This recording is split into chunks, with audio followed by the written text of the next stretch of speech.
Good morning. So here we are, do our yoga practice today. So hi, I'm glad that you found the class so that you can have just a little time with yourself. So remember, this practice is offered as a gift for you to explore and play. You know, happy heart is always good. So today on my mat, I have a block and a towel, but a yoga strap or a blanket, any props that you want. And some of the stuff that we do can even be done seated. Now, you might also want a chair nearby if you don't have a wall, and I'll show you why. Let me just go over here and I'll show you. So I have this would be my wall. And so what I'm going to be doing is maybe anchoring myself. So I stand here, pick up the knee, and then as I need the wall, I have it. And I have a chair, so I can always bring the chair over so I can be more close to you. So we're going to end up in a position like this, holding for some of our balance stuff. So I'm going to move you a little bit closer. Hold on. I'm going to move you a little bit closer here. So you might want a chair nearby. A dining room chair is usually good because it's got a high back to it. So we're going to start standing to build a little chi and energy. And so I'm going to stand on my mat. You can position your mat towards me, like me, whatever, so that you can see and hear me. So let's just come to Samastiti in Tadasana. The feet are parallel. I root my toes, my heels, the outer inner edges of my feet. I hold as if I had a pillow softly between my legs. I address the Mula Bandha, the pelvic floor. I draw in through the lower belly, lifting my heart, relax the neck and shoulders, and then the hands reach actively to the earth. Now this pose is so good for those of us who might have some garden back or other issues with our back. Once you use the muscles to hold your bones up, it bodes a little better for the stresses in our back, L4, L5. So if I were just normally standing, personally, I know I tend to be a little hip hanging.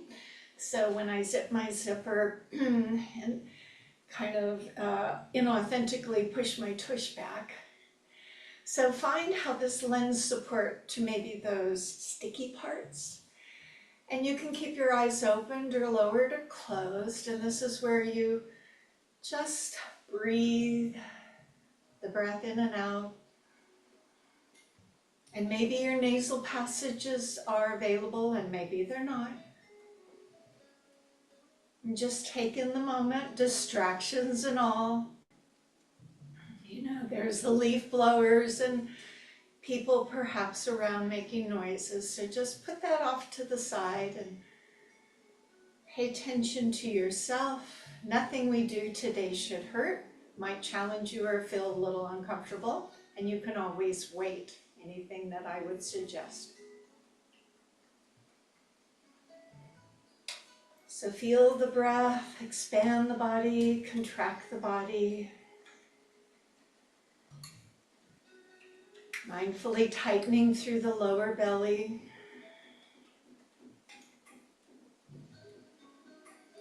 And let's let our arms begin to move with the breath. So on your inhale, they may open a little bit to the side.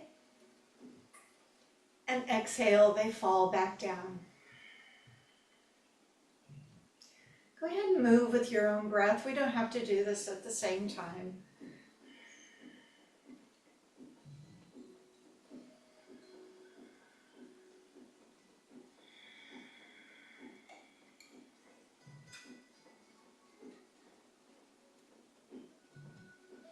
Maintain all the elements of Tadasana as you continue to breathe and open.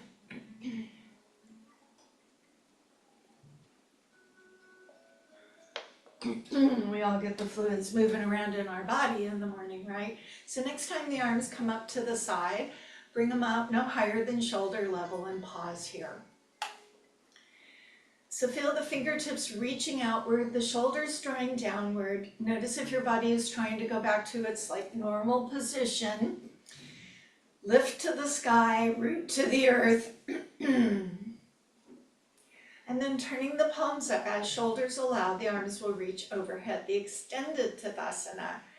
So sometimes in order to do this, the shoulders may not have that mobility, and so the body will look for another way. It's okay to have your arms a little more forward, if that be the case, or a little bent if that's better for your back.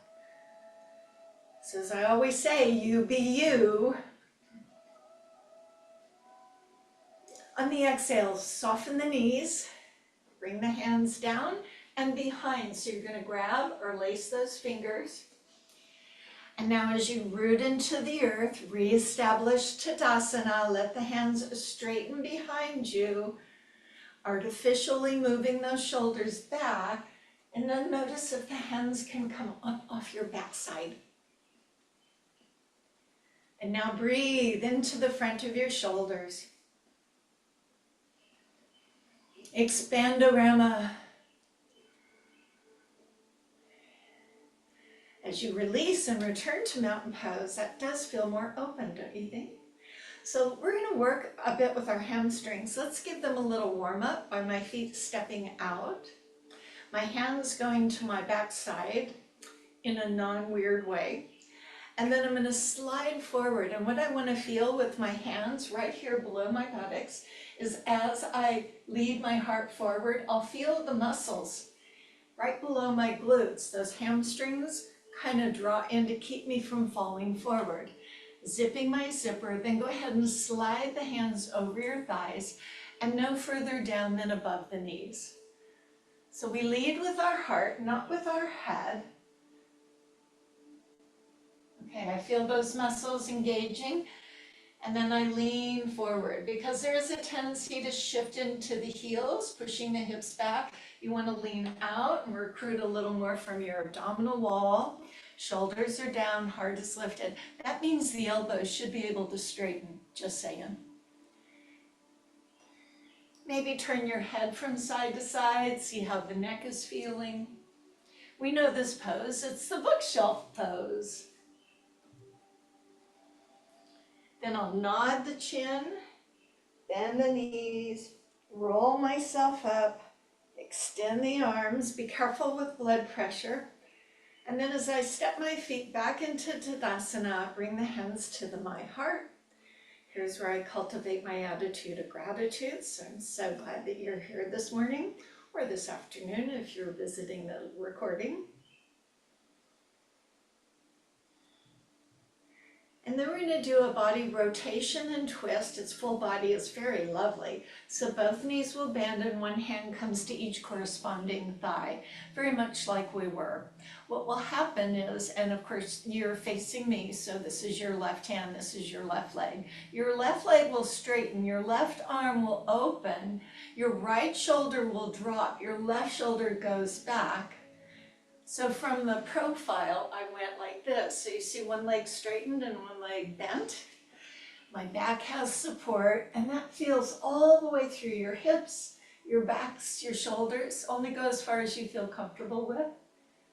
Traditionally, we would look up, but you don't have to. Breathing, the high hand comes down. Both knees are bent. Open the right hand, straighten slowly the right leg.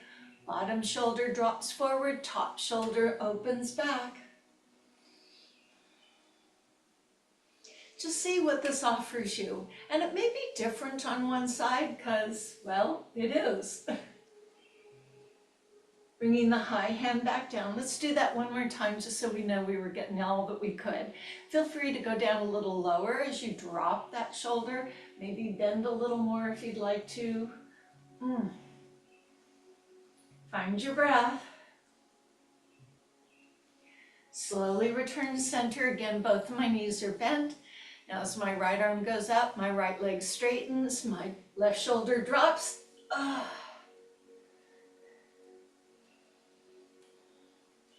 And the high hand comes down. Bandhas, bandhas, bandhas, and roll ourselves up. Let's put the hands on our side just for placement of pelvis. And I'm going to go down with my feet. So if you're on a very thick mat, you may want to step off onto a floor for a little more stability. I'm going to alternate lifting my heels from the side, Looks like this. Just gonna wake up my toes. I'm gonna start bearing a little weight. We're gonna be doing what's called the awkward pose. So if you feel awkward, you know you're doing it properly. Let's hold the right heel up and the right arm comes forward. Soft through the shoulder, mindful through the abdominals. And then the left arm goes out as the left heel comes up, so I'm perched high on the balls of my feet. And don't worry if you fall out of it, it happens. So you rise up. Some people's knees will allow a little lower and some won't, so you be you. Relax the shoulders. Now it's a little wobbly up here, do you feel that? See if you can bring your breath to calm a little of that down. Knowing it's okay to step out of it, no judgment. Dropping the heels, dropping the arms, pushing the hips forward, bringing the hands from behind gently. Watch your space. Arms come all the way up and join together. Exhale the hands to the heart. Let's do that one more time. Start with your left heel up and your left arm forward. Right heel up and your right arm forward. Relax the shoulders. Go lower if you wish. Stay higher if you prefer. Balanced on the balls of your feet, gazing off the tips of your fingers. Find your breath. Find your calm.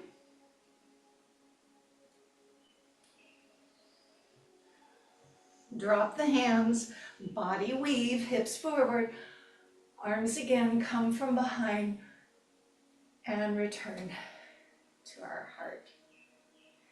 So I'm going to step to the short end of my mat and I'm going to do a little flow that will get me down on the mat. So remember, planks, if you have wrist issues, can be done with knuckles, thumbs forward, forearms if you need to. Instead of any down dogs, you can always do a child's pose. Tadasana. Arms will lift. And then you fold over, bending the knees, putting the hands down to the floor next to your feet. Bend your knees enough that that's easily done.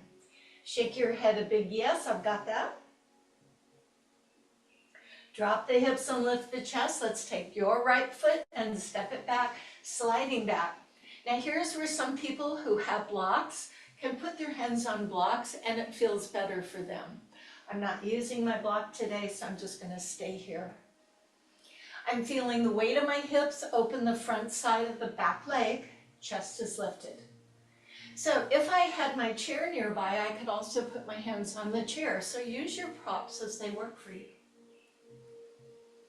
Inhale, lift up the hips, exhale, bend the back leg and push forward. Drop hips, lift chest, time for your left foot, take a step back and then go some more. Dropping the hips and lifting the chest and just noticing how are your hips feeling today. Do you see the front knee is not over my foot, it's right above it. Chest is lifted. Oh. Back leg squeeze straight. Lift up the hips, bend the back leg, step up. Squeeze your legs as if holding a pillow. Release your arms mindfully, stack into the extended mountain pose once more. Blood pressure. And exhale, forward fold. Drop the hips, lift the chest. This time walk your feet or step back into a plank or a push-up position. Shoulders above your hands. Hips are not high or low. Can be on the toes, can be on the knees. And a little bend and straighten of the elbows. The reminder is the elbows come in, not open out. So it doesn't matter how far, it's just a little bend and a little straight. Little bend, a little straight. Maybe imagine I'm standing over you holding your hips up. That would be a good friend thing to do. Now from knees or toes, lower your chest and hips at the same time. So the hands end up just a little behind my shoulders and I'll relax my toes. Slide the hands forward. And here's where you may need some adjustment. Traditionally, Sphinx pose has the elbows under the shoulders. If you've got some issues in your back, you may feel more comfortable moving the elbows forward, drawing the shoulders down, and not putting such a curve in the low back. So my shoulders will draw down, my chest will lift up, And now the best part, without lifting your hips, pull your belly button up. That's so good. So I'm engaging muscles of back in a very safe and prudent way, supporting that and strengthening through my shoulders. Now I want you to just stay on your knees and lift up your hips a little bit, just a little, and then go back down. Never letting your belly button relax. Do that a few times.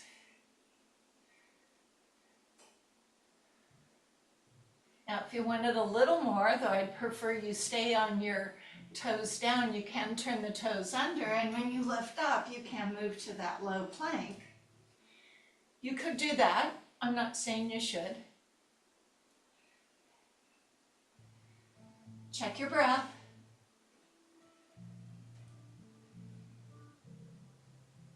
I'm just lifting and lowering my hips, and I'll do that one more time. And then I'll release and stack my hands and give myself a moment. So yoga should have these moments where you can just assess, notice, reset, however you'd like to think of it. Just a moment to pause, and let's continue.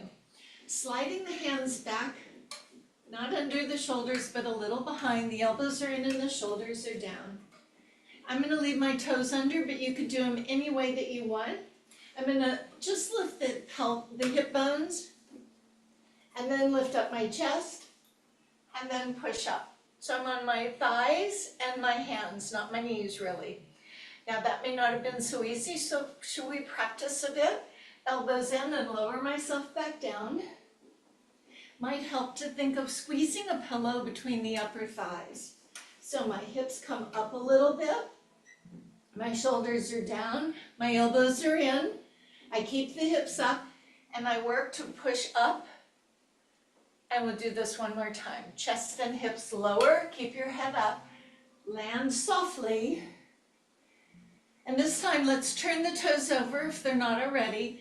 Lift up your bum a little bit, shoulders down, elbows in. We can do this. Push your chest up.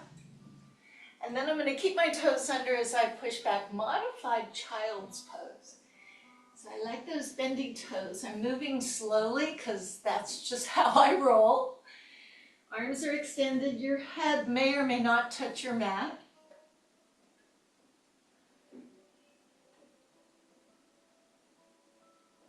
Let's come back forward. Choose to either just be in that modified plank or full plank. Let's go down. Baby cobra, cobra, up dog. You remember those three? I'll do baby cobra. And down. Toes under, hips up from your knees as we were doing, or maybe you want to come up on your thighs, press off the mat, everybody up to a plank, downward dog. And in lieu of down dog, you can do child's pose. I walk my feet forward. I might want to bend my knees. So when I bend my knees and push on my hands, I get more grace and ease in my back, and my tailbone goes more skyward. So your hamstrings may or may not be ready for that, but if you can do it with your legs straight, help yourself.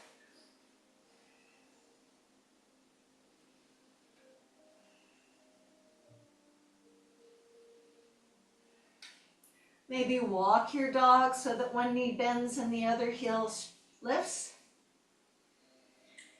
And then one heel drops down and the leg straightens. Can you see your feet, that they're not twisting?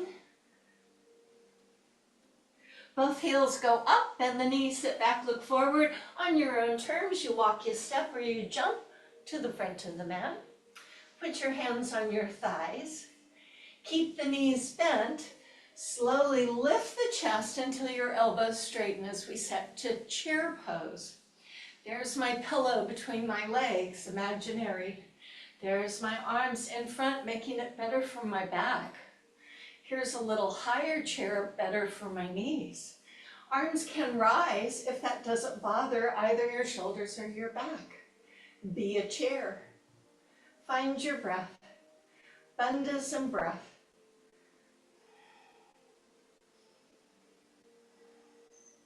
Body weave. Arms behind, watch out for things. Join the palms, hands at heart. A quick skippity-doo through our 3 warriors. Hands at heart, knees bend, tip forward. Your right leg steps back, wiggles back, and drops the heel.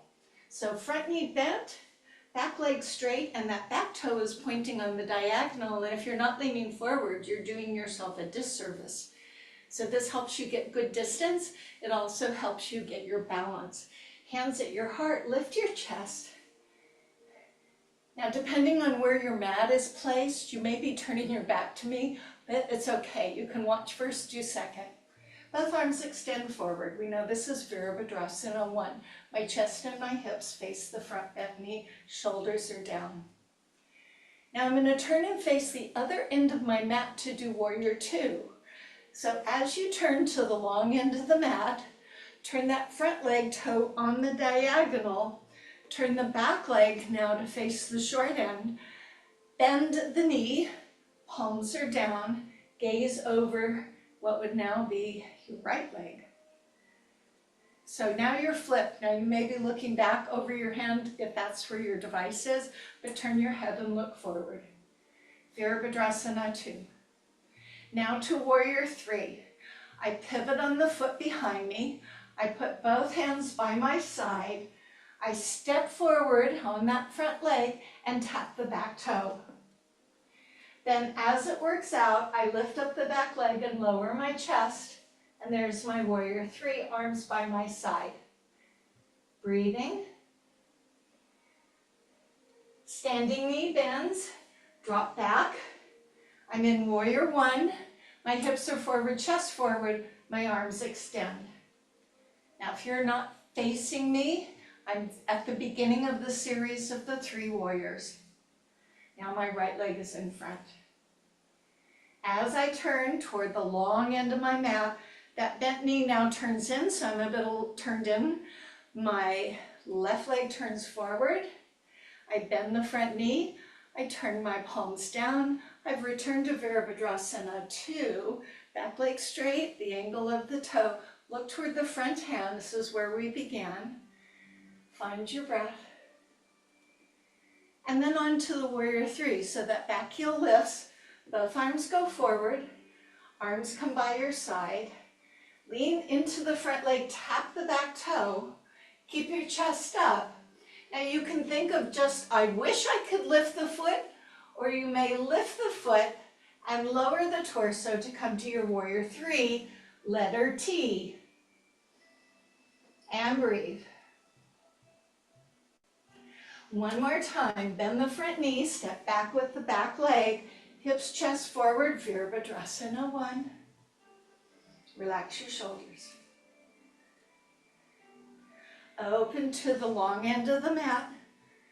Turn that leg inward. Now turn to the other side of your mat. Bend the front knee, palms down, Virabhadrasana 2. So your body is facing the long end of the mat.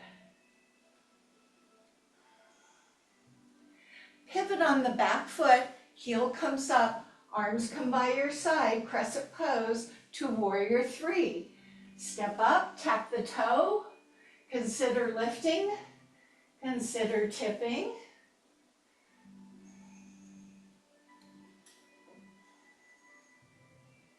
Step back, find Warrior 1, step or fall back.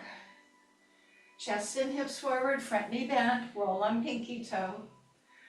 Open to the other end of the mat, toe in, toe out, palms down, bend the front knee, Warrior 2.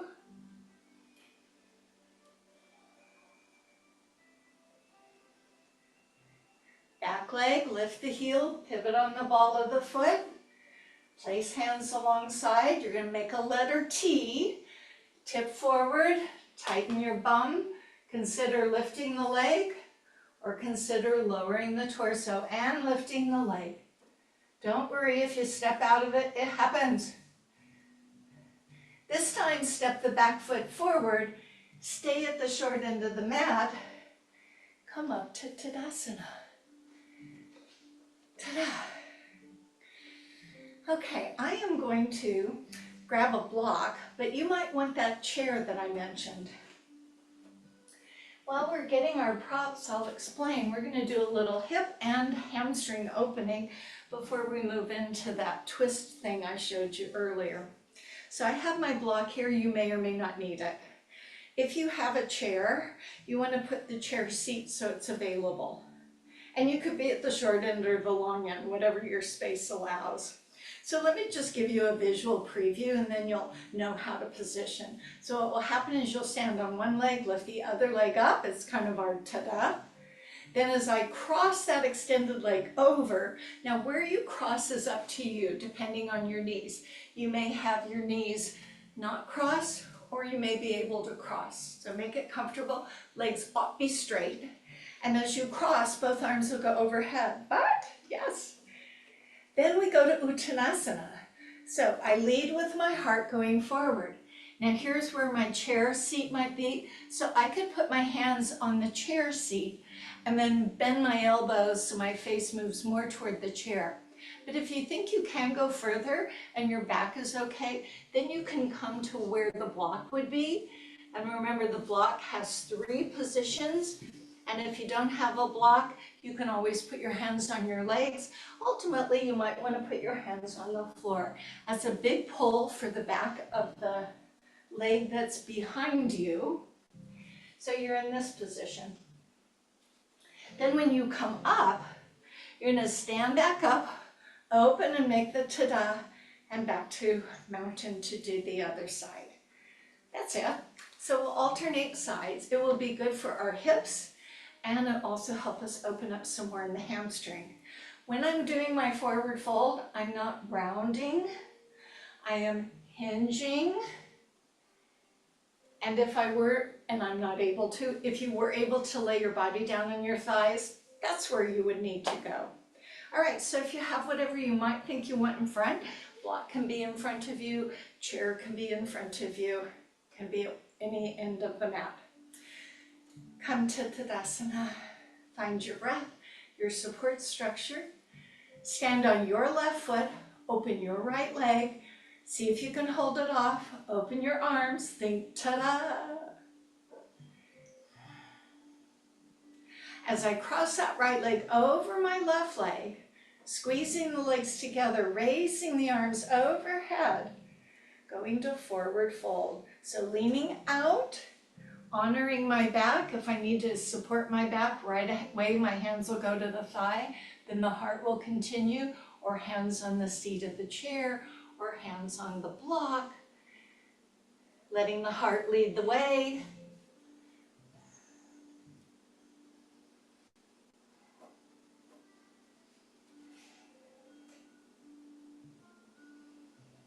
So take a few breaths. You should be noticing the back of the leg that's behind you.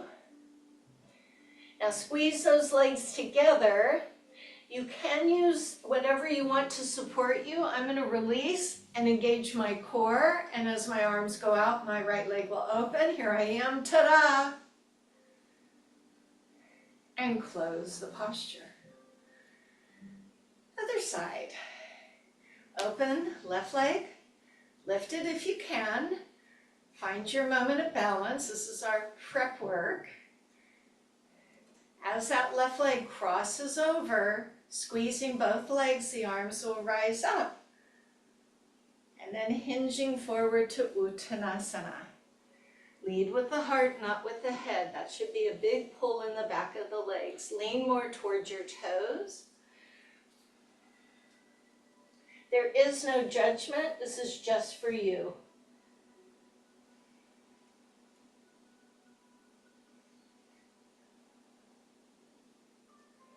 Be sure you're squeezing the legs to protect your back, and use any prop that you want. I'm going to just go ahead and stand up, open my arms, and open my leg. And come back to Tadasana. Okay, I'm going to move my hips around. And I'm going to bring my chair over because it's going to allow my voice to come to you and you can see. But you can be at a wall, so let's just say this is a wall, not a mantle, and I would hold on to the wall, and my cues to you will be the same. But I'm going to move my block off. I'm going to bring this chair over. Oh my gosh, this chair has been around forever. This chair has been around forever, and I have it recovered and everything, so. A little bit of antiques here. Okay, so I'm going to show you and then you can figure out where you need to be. So the first one, wherever you're standing, you're going to lift the leg closest to what you're holding on to. So that could be, maybe I should turn it this way. That would be, if you're holding the chair with your left or right hand, that's the left or right knee. If I were over here, I would use the other leg. So the opposite arm then comes across as you lift that knee and hold on to it. So opposite arm to opposite leg, and I've got something to steady myself with. Now, if I didn't have something to steady myself with, I would have to make sure I was pulled up nice and tall and not tip backwards. Then you can either use the hand and turn, or if you were at a wall, you could walk your hands down the wall. Then if you wanted to let go, you could consider letting go. Coming back, then we do same thing other side, opposite leg, pull up tall, turn, consider just holding there or reaching. So that's what we're going to do. Now there's one more element for those who might, and because we've prepped for our hamstring, not saying you have to do this. So if you had a yoga strap, I just use a towel. I might, instead of holding my knee up, I might put my foot in a strap or towel, so you see. And then, instead of just holding the knee and turning, I would extend the leg, turn, and then consider putting my arm out. Now we do this on the floor, right? We lay in a twist on the floor sometimes. So if you have tight IT bands, this could be like, oh my gosh, it's burning. So you can do either hold the knee. Some people don't need a towel or a strap. They're able to hold their toe and do it this way. So you be you, and let's see if we can figure this one out. We'll do it together so that I give you the proper cues. I'll do with the holding of the knee. So, holding on to whatever you're using to steady yourself, wall or chair, pick up that leg that's closest to the chair. Hold it with the other hand below the knee. Pull up nice and tall, root into your standing foot. As you turn toward the thing that you're holding on to, the wall or the chair, pause. Abundance some breath, maybe look over your shoulder, the opposite direction, and either your hands walk down the wall, or if you feel so inclined, take your hand off the chair and look back. And then if you need the chair, it's always there. And you breathe.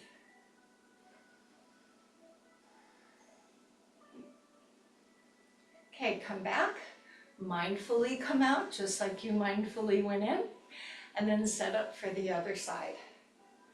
So whatever you're holding on to, a wall or a chair, that's going to be the leg that lifts, and the opposite arm that's available will hold below the knee.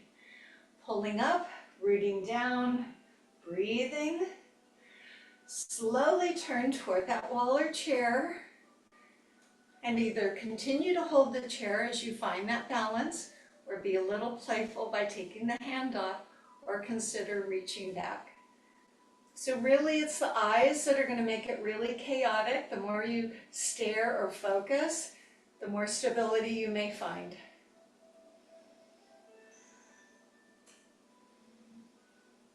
Find the wall, find the chair, safely come out, and turn around. So we'll do it one more time on each side, and if you think you might like to use the towel or the strap or two fingers, be my guest. So I'm back to side one. I'm going to pick up the leg closest to what I'm supporting. I'm either grabbing the knee or putting the strap or towel under my foot and extending the leg. turning my shoulder, consider letting go, or not.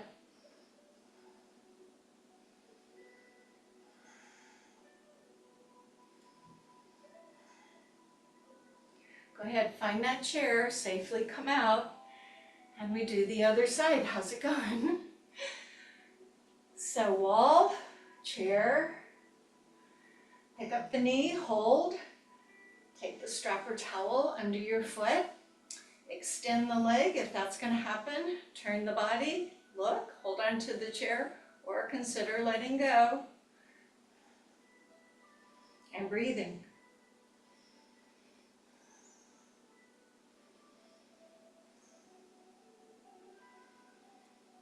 Find your chair, come right out. Now, wouldn't that impress your doctors if you went into your doctor's office and go, he says, let me see you stand on one leg, and you go, oh, well, let me show you this one, right? All right, you can keep your chair nearby, and I will turn it, because I'll most likely use the seat of the chair. So this one is a lunge and a rotation. You do this one a lot in a yoga practice. Again, let me preview for you. You'll have one foot back. You'll have one foot back. And if you're upright, you can't really turn very well. But I'm saying if you lean forward, oh my gosh, you can turn very well. So we often do this one, do you remember? But now you have a chair or a wall in front of you to steady yourself. So you could use either or. What will happen is you'll have the leg that you're going to stand on closest to what you're supporting, and the other foot goes back to the crescent pose. So let's just say it's your right foot forward, the right foot is going to be where the wall or the chair is, and then you lean forward. And then the opposite hand comes to the thigh, and now you create that spiral. Now, oftentimes we do this without the chair or wall, and I have us do this, which you can do, or you can still use the wall or the chair. If you want it a little more, take that elbow rather than on the thigh, cross it over. Then you can consider letting go of the chair or wall, push with the hand and rotate, and you breathe. Then if you need it, it's still there. Return center. Now you're going to step the back foot forward, engage your core, step up, stand up, any adjustments you need. Now I'm going to move my chair to this end so I can still be with you. So now it will be the other leg. So if you did the right, now it's time for the left or vice versa. So that foot is forward, the other foot wiggles back. There's my high lunge, right? High lunge. Try and make you see. So if I'm in the high lunge and I try and turn, it doesn't go so well. Lean forward. Now, bottom shoulder forward, top shoulder back. If I didn't have a chair, I could put my hands here. This is what we often do. But I have this chair, so why not use it to help me leverage? If you wanted to hook the elbow over your thigh and then put the hands at your heart, it's the high hand that pushes to create the spiral. If you didn't want it, you could just kind of sample it. Breathe.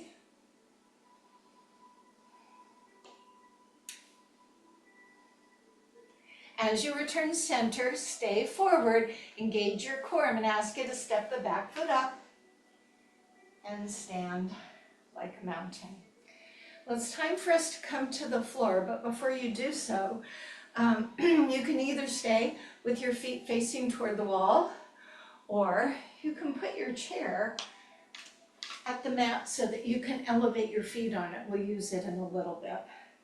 But let's go ahead and take a seat. Try not to use your hands as you come down. I'm going to sit on my block. I'm not saying you should sit like this. Not everyone can, not everyone should. Geez, it was a couple of years ago. I had water on the knee and I couldn't do that. So you could sit like this. We're just going to sit for a moment. How are you? So we brought a lot of energy into our practice. We had moments of balance. And the balance emanates, I always say, from the core strength.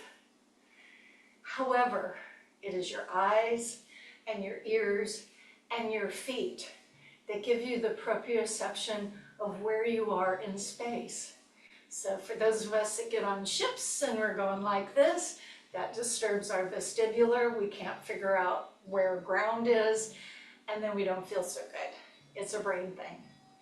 So moving your eyes adds chaos to challenge your balance, and that's usually what happens before you tip over. You're walking along, minding your business, and you kind of look off. It disturbs your balance. So we use yoga to practice being in those positions. Okay. So a little bit for my core. So you can sit cross-legged. You could even sit in the chair if you want. I'm sitting on my block. Relax the neck and shoulders and extend those arms to the side. Now, pay attention to how your back feels. This is a little shifting lateral move. So I'm going to shift and reach. And this is going to be easier done seated rather than standing, where people tend to just lean. So visualize my ribs shifting off of my pelvis. This requires certain muscles because that's the only way this could be done. So you may have some soreness in your back, or you may say, this is not very good, in which case you can try it. Just do it on the smaller side, just a little shift, because the muscles will still work. You just may not want the corresponding ligaments, tendons, vertebra, and disc to be disturbed. Okay, and relax those arms. Draw the shoulders up and around. So we'll do something a little different but similar. Same thing as you're sitting, bandhas and breath, the arms extend to the side. This time it's a lateral tip. So without letting my hand touch the floor, it's like an airplane banking. I think that's what it's called. And coming back center. So I lean over. I don't let it touch. My body says, up, she's falling. Let's engage some muscles. Let's not let her fall over, gang. And so it's not really hard. Yoga is about being mindful. So go slowly and then notice, where is that tipping point for you? So rather than just flowing through it, start to go, I'm good, I'm good, I'm good, I'm still good. Oops, now I'm engaged. And I breathe. Let's go one more time on the other side. There it is. And relax center, roll those shoulders. You know, just holding your arms up is good strength for our shoulders, right? So I have a block. You don't need a block. You could have a pillow. You could have a towel, just something to have in your hands. And I'm going to come and sit. I'd like to face either the wall or the chair, because I'm going to be putting my feet up there in a moment. So I have this block, but you know, it doesn't matter. It's just something. And I can put the block, now it's a little too big to put it this way, so I tend to put it this way between my legs. And you've heard me say that when you squeeze your legs, it lends support to your back, and this is why I want you to do that. But if you didn't have a block, you could just take a towel or a pillow, wad it up and put it there. So then you know you're adducting. So hands can go under your thighs to begin with. Now here's where we may be not so good for our low back. So lift the chest, engage Uddiyana action, that zipper, Mula Bandha, pelvic floor lifts, and I'm not going to roll back, I'm just going to hinge back. Now squeeze whatever is between your thighs, keep your head up. Now I feel that there are things happening. I feel tight through my belly. It should not be protruding up and my shoulders are down. If you feel like you can take one arm or perhaps two arms, and we're just going to hold this. You need to breathe or your head will pop off.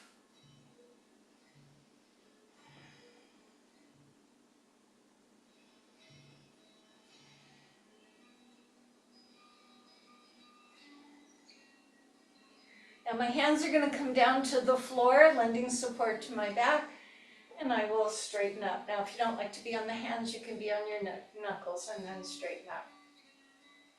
feel a little bit of work. So I'm going to repeat that. Hold on, zip up, hinge back. I go as far until my arms are straight, and then if it feels appropriate, remove the hands and breathe. Bandhas and breath.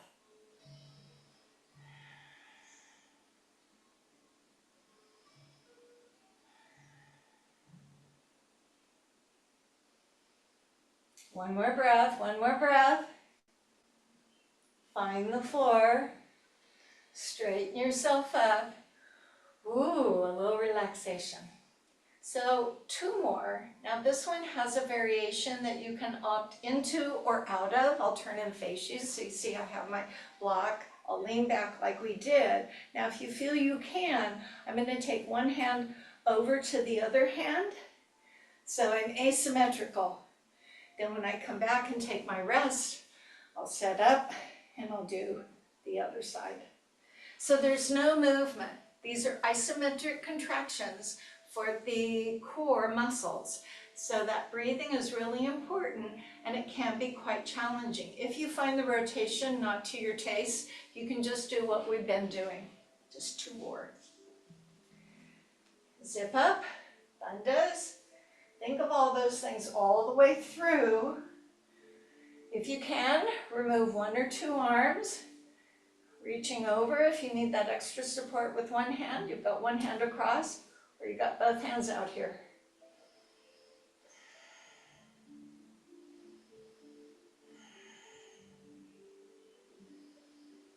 This time, grab behind your legs to pull yourself up.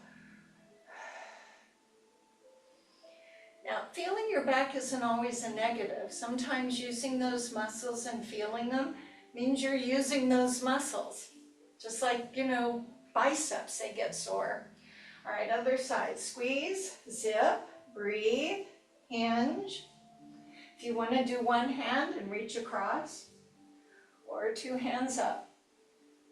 Squeeze your pillow, your block, your towel.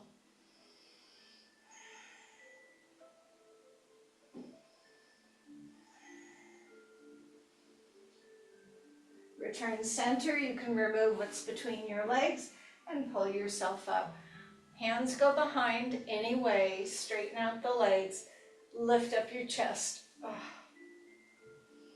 Well, that was good. All right, now we're going to either put the feet on the wall or on the edge of the chair. So as I scoot my bum forward, here would be my option as I'm using a chair. And you don't want the chair to push away, so I wouldn't want it on here. I would need it up on top with my heels. I don't think my chair is going anywhere, so I think I can put my feet there. Now you may not like your head down, so feel free to put a towel or pillow under your head if that's more to your liking. And then just, if you're on the wall, your feet are up on the wall like so, just above the knee position.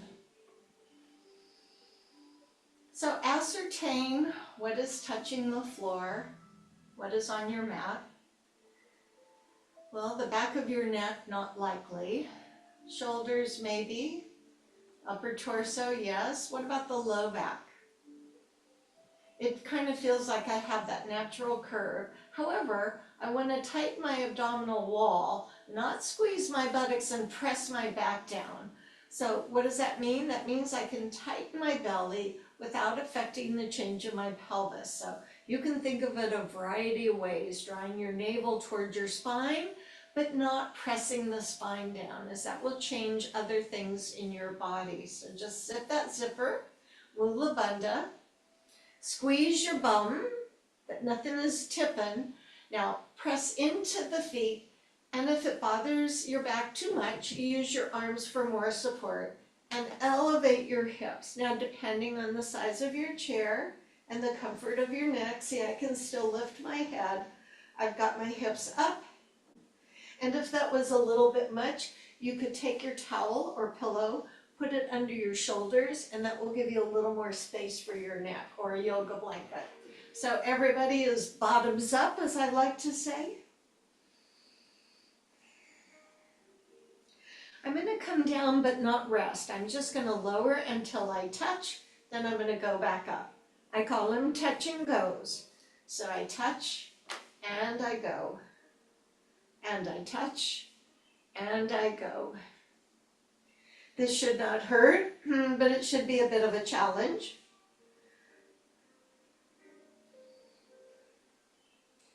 Now there may be some people have vertigo and laying on their back is not going to be an option. You keep doing those touch and goes. I'm going to show an option for those who say, don't want to lay on my back, Karen, so I'm just watching you. You don't have to watch, you can get to your chair. Put your elbows on the edge of the chair and do, yes, we have options. So you can do this option. That way your head is up and you might feel a little more comfortable. Gee, this chair sounds all rickety. So let's do about, I don't know, a couple more.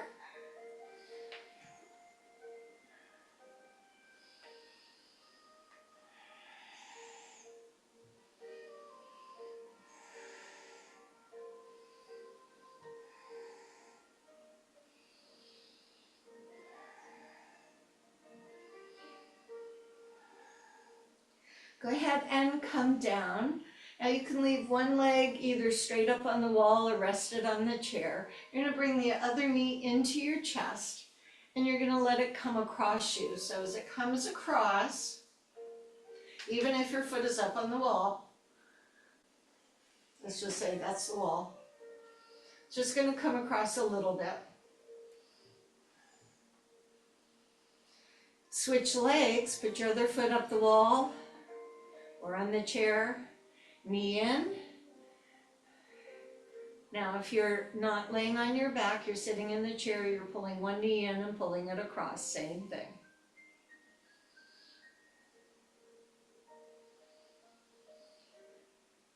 So let's pull both knees in for those of us on the floor. Watch your space as you open your legs into a wide straddle.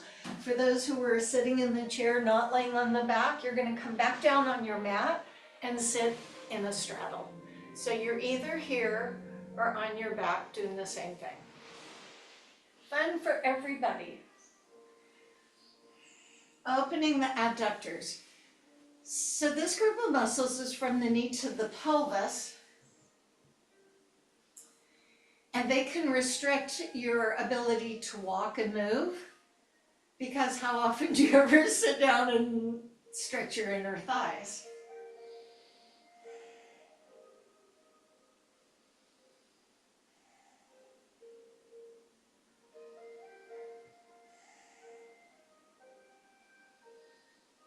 Let's all retreat. Those of you seated, we're going to come join you. Those of us on the back will bend the knees in. You can either sit up or roll to your side. Watch out for any of your stuff if you're at the wall and need to come back. Come back, come back. So now we're all sitting with our legs across. Hands behind. This is not a comfortable position for many people. In fact, the first stretch class that my husband took, I sent him to Richard. This is back in LA, because I thought he would relate to a guy. And the first thing Richard had everybody do was this. And I went, oh geez, this is not going to be great. Because a lot of people aren't comfortable sitting like this, so end up this. So in order to help yourself, put a blanket or a pillow and sit on that, or even roll up some of your mat. I used to often take mats and have people sit on them, and then I was their new best friend. So we're all going to put the hands behind us, just fingertips are fine, and you're going to lift up the chest. Now for some people, just sitting like this with the legs straight and the toes up, not turned in, not turned too far out, they feel this already even more. Now we've pre-stretched, so for those who can, use the hands. Again, that hinging, leading with the heart going forward. And it's not a competition. We don't care how far anybody goes forward. Judge not. If the hands aren't helping to push you forward, bring them in forward so they can stop you from going too far forward, and you can just allow the weight of the body fall forward as the inner thighs might allow. This is a hinge. I often show you from the side so that you're very clear that I'm not going back to go forward. I'm going forward to go forward. So I could be here, or I could be here. And then there's some of those people that lay right down on the floor. So.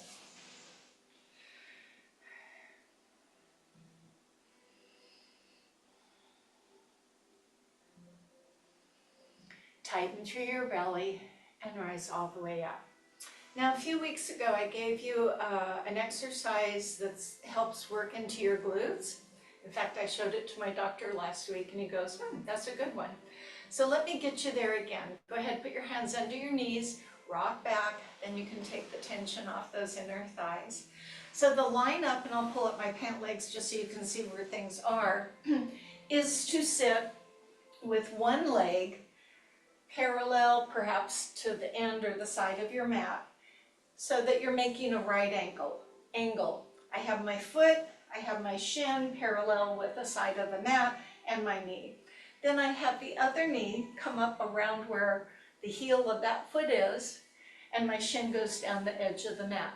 Now that isn't where I start. I'm going to push that leg back a little bit, but not to my bum. It's going to go down the side of the mat. So I have kind of this right angle of here, and then down. I'm using my mat for setup. And it's easy because I'm leaning over on the front leg side. Now I need to correct myself by pushing myself up and then moving my hands forward, and this could be the challenge. Now the movement is very simple and maybe not much at all. That foot back there is going to lift and lower about 15 times.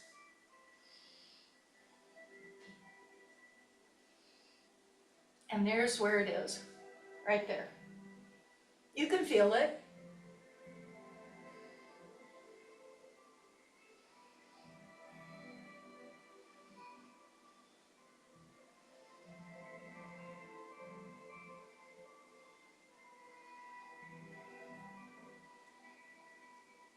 I haven't done these for a while. I'm at 15 and I am done. And I'm going to lean back on that easy side. And as I come up, I'll lean back and my knees come up. And I'm just going to go the other side. Position yourself so you can see me. So now I have that front knee. I'm resting over on the other side. From the side looking at me, here's what I did. So you see foot, shin, knee, straight line, knee to the heel of the front foot, and then rather pulling my heel into my bum, it's going to also make a straight line down. Then instead of it being at my heel, it goes back a ways, and instead of me laying on my side, I come forward. Sometimes one side's easier than the other, and then the motion is that foot. So let me get back to this profile view for you. And we will do this together. 15 lifts. And why is this important? Most of us over time get very weak, and our glute meats especially. So this is to address them. Lifting that foot can only be done by one little muscle group. So you got about 5 more, I think.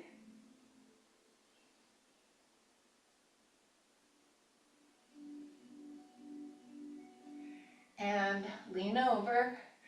And now, as you come to Bandha Konasana, bottom of the feet together, you can lean back on your hands and let your knees fall out. Notice your hips. Oh, yes.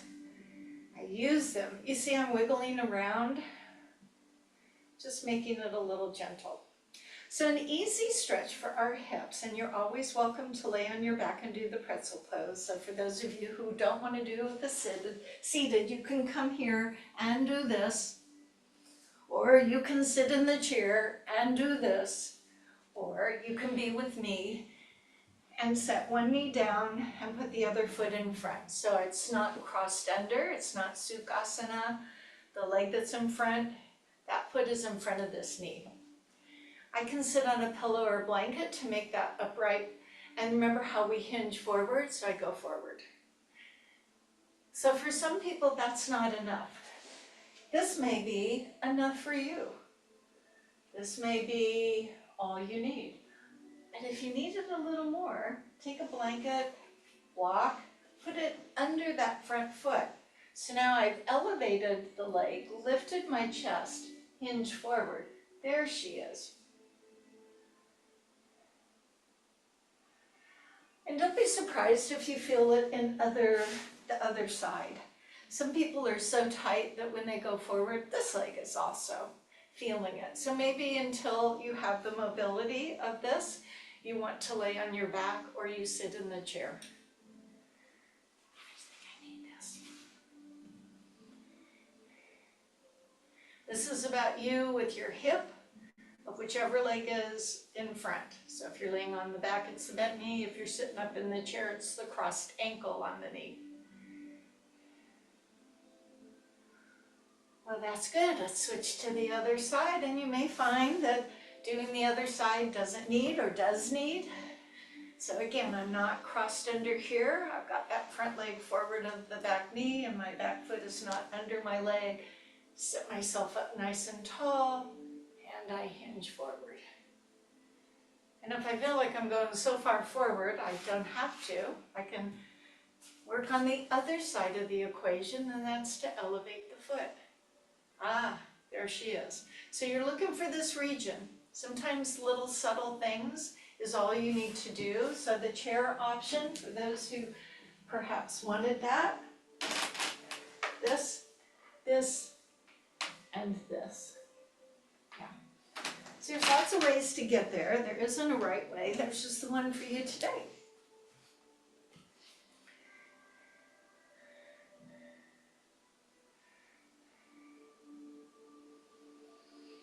One more breath.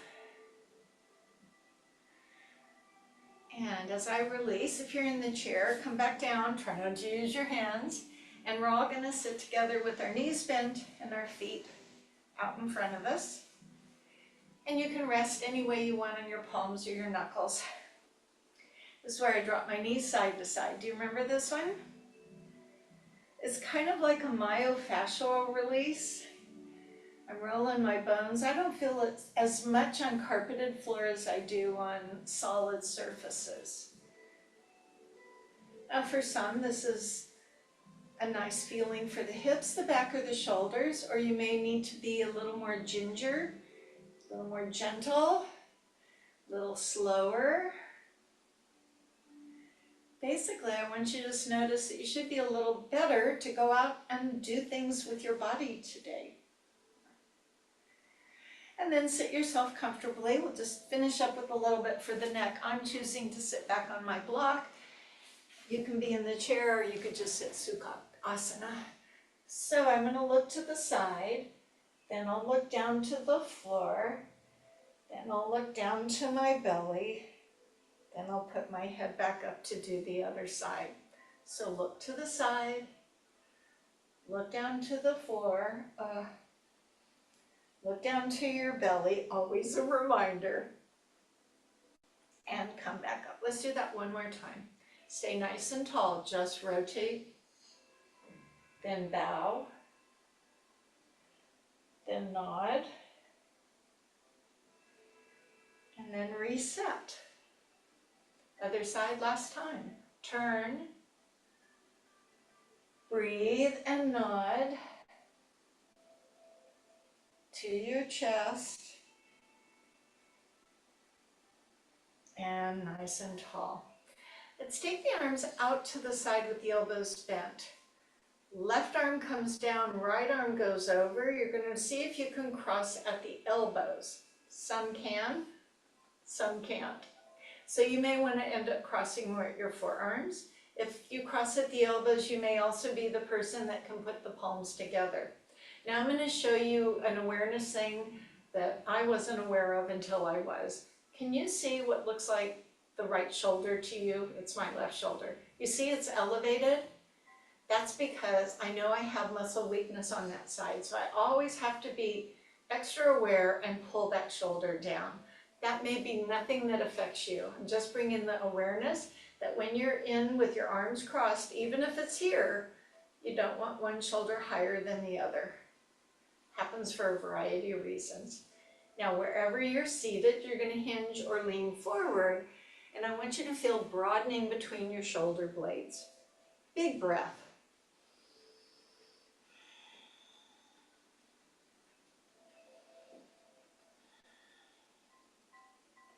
And then you'll come up, you'll open those arms.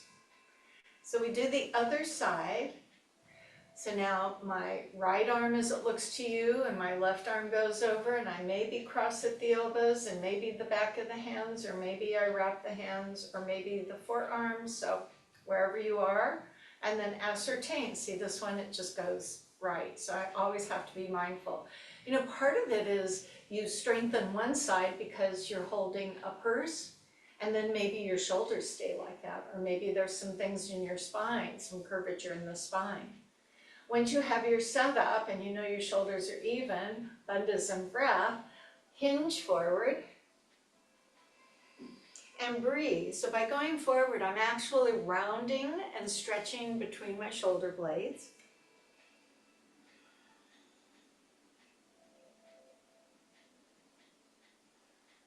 As I come back up, I don't like to leave people with that roundedness because I know they're going to be there sooner or later in the day. So let's bring those hands to cactus, seated or in the chair. And you're just going to feel those elbows draw back. So my elbows are moving back. So I've pre-stretched the rhomboid region through the scapula, and now I'm retracting. I'm asking those muscles to do some work.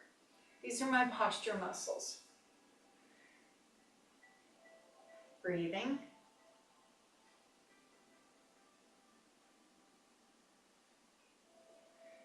Okay, and then I'll come to all fours before I get down to Shavasana, because we're getting close. So if you can, position yourself on your hands and your knees, and if there's padding needed, you could put your mat doubled up or a towel under. You can be on your palms, you can be on your knuckles. And we're going to do some cats and cows, but we're going to start with little kitties and little calves, and then we're going to make it a bigger cat and a bigger cow. So what does that mean? I'm not just going to naturally start going at it. I'm going to do progressively. Initiate from my belly button and just tighten the belly, so I've not tucked my bum, and just look to the floor. And then gaze outward on the mat and relax the belly.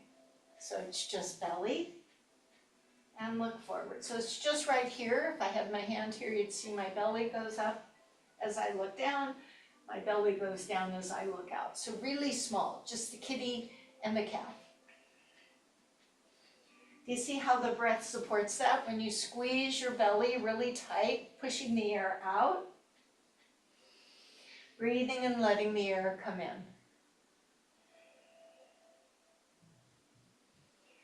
Now increase the range of motion. So in addition to tightening the belly, now maybe I drop the tailbone. Now maybe I look more toward my knees.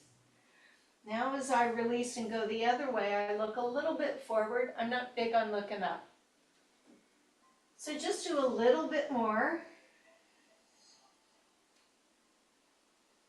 So we want flexibility and the ability to move our spine. They say you're only as young as your spine is flexible. If you're finding this doesn't really work being on your hands and knees, you can always come to that chair seat and do the same thing. Just saying. Now go into your full expression. Feel free to stay at either end.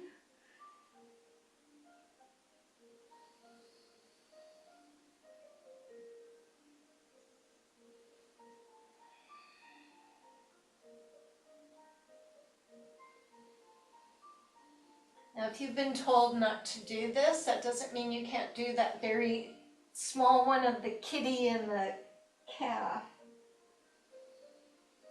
Now, a little hula.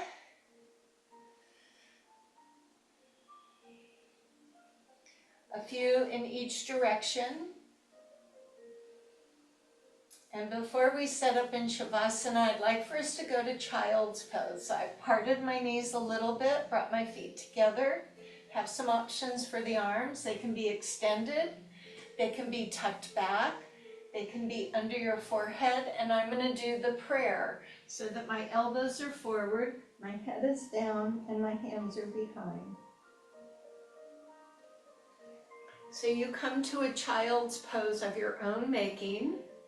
And just kind of feel like you're deep inside yourself.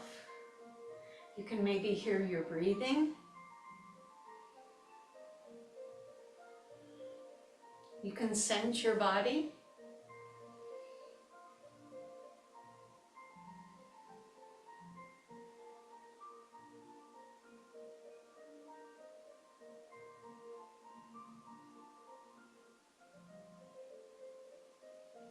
And so on your own terms, we're going to set up for Shavasana. And you might just want to crawl out and lay on your belly, or tuck over and lay on your side. Maybe you have a blanket nearby and you'd like to pull it over you. Maybe you have your house shoes or your socks and you want to warm up those little toes. So this is your time to get yourself set up to do nothing, to do absolutely nothing. That's my hardest pose. So as you set yourself in preparation for Shavasana, you transition, allowing the mind to consciously be aware of the body, the weight of the head, relaxation of the neck and shoulders and the jaw and the legs. Just surrender yourself onto Mother Earth. Feel safe, feel nurtured.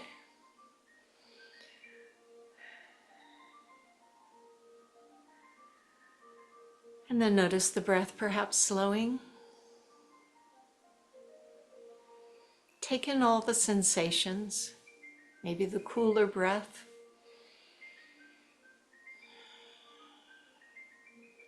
Now, as you begin to relax, the mind may then look for some activities. And so this is your practice to not let that happen. So maybe you just keep wandering around in your body. Maybe you go out into nature and just feel nature where you're most at home, in the mountains or in the desert or by the ocean or a river, somewhere that just makes you feel that little zen. So you'll wait for the singing bowl as you allow this time to be yours.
And so there, the singing bell invites you back. Deepening your breath, wiggling your fingers and toes. Some thoughts today about friendships. So this is a quote from Samuel Johnson, who addressed men, but makes me ponder. So this quote is, "If a man does not make new acquaintances as he advances through life, he will soon find himself left alone. A man should keep his friendships in constant repair." Now I ponder whether the female species is a little better at that, or is it just a gender neutral thing? I do know that some of us are more inclined to want to maintain those friendships. We have old friendships and we value them greatly, and we have known them since we were children. And we have friends from high school and from our first job, and friends who were at our special events, friends from college, friends whose parents knew our parents. And we keep these friends and we make new ones because we are careful to tend to the friendships. We make the phone calls, send the emails and texts, and try and get together for a meal now and then. If we haven't heard from someone in a while, we reach out, and we don't try to keep track of who calls more often. The important thing is the friendship. And so our thought for today, if there's a friend that I haven't talked to in a while, I won't let one more day go by without tending to our relationship. So you may be that one side or the other. I've come to terms with who I am. I am that person who does reach out, and I don't keep track of whether Mary checks in with me or not, or whomever. But as we progress through life, we want to make sure that we had that moment, had that conversation with that person. So as you come to sit nice and tall, and we'll be mindful of our bandhas today, right? And our breath, and our softness through the neck and shoulders, and our compassion in our heart, and our friends. So let those arms stretch to the side. As the arms come all the way up, join the palms together, and then with the hands at the heart, as always, the goodness in me honors the goodness in you, and we say, Namaste. I appreciate you. I thank you. I wish you the best for a good week, and I look forward to seeing you next week. One would hope. Namaste.